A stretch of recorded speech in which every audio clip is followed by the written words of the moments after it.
Auzubillahiminash-shaytanir-rajim. Bismillahir-rahmanir-rahim. Amna Noor is here, students. I hope so you all are fine today. The topic that I am going to discuss is the organ level. It is the part of level of organization. Students, इसमें क्या होगा कि different tissues जो कि related function रखते होंगे वो आपस में मिलेंगे, स्पेशल वे में ऑर्गेनाइज होंगे और वो क्या बना देंगे, ऑर्गन बना देंगे। ठीक है। In higher multicellular organisms का मतलब ये है कि बच्चों ऐसे ऑर्गेनिज़म जो एक से ज़्यादा सेल से मिलकर बने हैं और एक हायर लेवल पर हैं। ठीक है।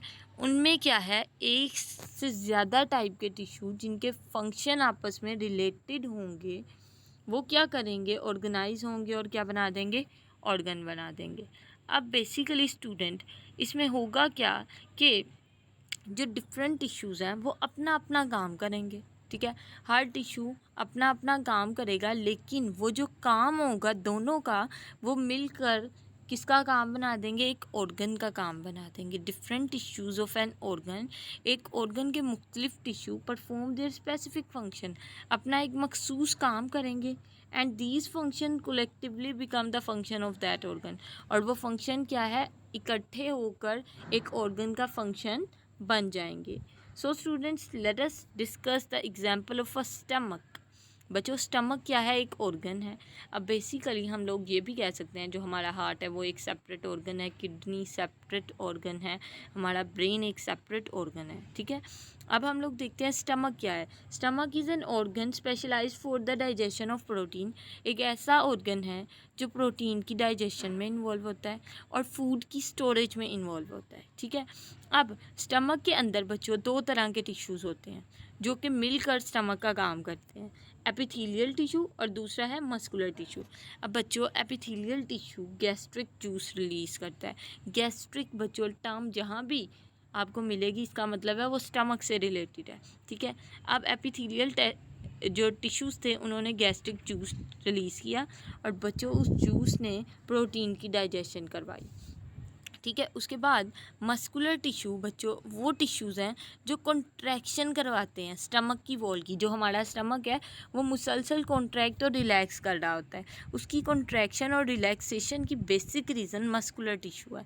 स्टूडेंट्स, अब क्या होता है जब डाइजेशन हो रही होती है तो गैस्ट्रिक जूस को पूरे खाने में मिक्सअप करने के लिए क्या है, कॉन्ट्रैक्शन की ज़रूरत है।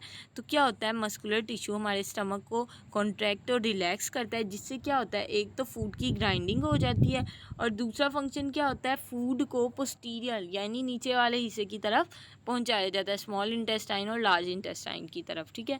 अब ये दोनों टिश्यूज़ बच्चों अपना स्पेसिफिक फंक्शन करते हैं और वो कलेक्टिवली क्या बन जाता है, हमारे स्टमक का फंक्शन बन जाता है।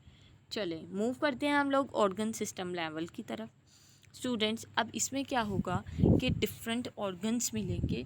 ठीक है, मल्टी सेलुलर ऑर्गेनिज्म में, और वो क्या बना देंगे, ऑर्गन सिस्टम लेवल।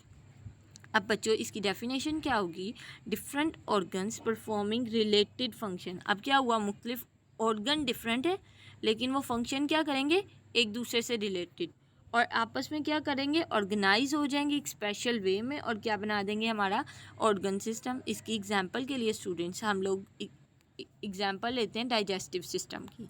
ठीक है।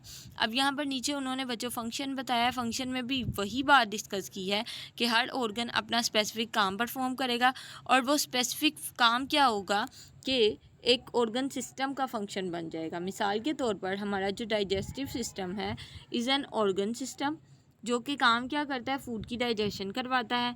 मेजर ऑर्गन जो मेनली इसमें डाइजेस्टिव सिस्टम में ऑर्गन इन्वॉल्व होते हैं उनमें क्या है, oral cavity, stomach, small intestine, large intestine, liver, pancreas. ठीक है। अब बच्चों ये सारे के सारे अपना डिफरेंट काम परफॉर्म करते हैं। जैसा कि हमारी ओरल कैविटी क्या करती है, फूड की ग्राइंडिंग करवाती है। ठीक है। जब हमारा फूड नीचे की तरफ इसोफेगस की तरफ पुश कर दिया जाता है उसके बाद फूड स्टमक में जाता है, स्टमक क्या करता है, ग्राइंडिंग करता है, डाइजेशन करता है, उसके बाद स्मॉल इंटेस्टाइन में भेजा जाता है। जो खाना डाइजेशन से बच जाता है स्टमक के अंदर वो स्मॉल इंटेस्टाइन में डाइजेस्ट होता है और इसके बाद मज़ीद जो खाना डाइजेस्ट होने से बच जाता है वो लार्ज इंटेस्टाइन में डाइजेस्ट हो जाता है और वेस्ट मटेरियल की प्रोडक्शन होती है। लिवर और pancreas specific specific juices release करते हैं हमारे स्टमक में, जो कि डाइजेशन में हेल्प करते हैं। अब बच्चों ये सारे के सारे ऑर्गन क्या करते हैं, अपना अपना काम परफॉर्म करते हैं और बेसिकली ये क्या होता है कि एक ऑर्गन सिस्टम बन जाते हैं। द ऑर्गन सिस्टम लेवल जो कि बच्चों प्लांट्स में है वो कम कॉम्प्लेक्स है। कम कॉम्प्लेक्स की वजह ये है कि उनमें बेसिकली प्लांट्स में होता क्या है, वाटर कंडक्शन ही करवानी होती है, जिसमें क्या होता है वाटर रूट से किधर प्लांट के डिफरेंट पार्ट्स की तरफ जाना होता है। तो ऑर्गन सिस्टम लेवल कम कॉम्प्लेक्स होता है किसमें, प्लांट्स में। ये MCQ भी पूछा जाता है बोर्ड के पेपर्स में। नेक्स्ट बच्चों जो कि एनिमल्स हैं इनमें क्या है, कॉम्प्लेक्स होता है क्योंकि एनिमल में डिफरेंट तरह के फंक्शन करने होते हैं परफॉर्म। सो स्टूडेंट्स ये था आज का हमारा topic. I hope so you all understand, and if you don't understand you can ask in the comment section. Thank you so much and also subscribe my channel. अल्लाह हाफिज़।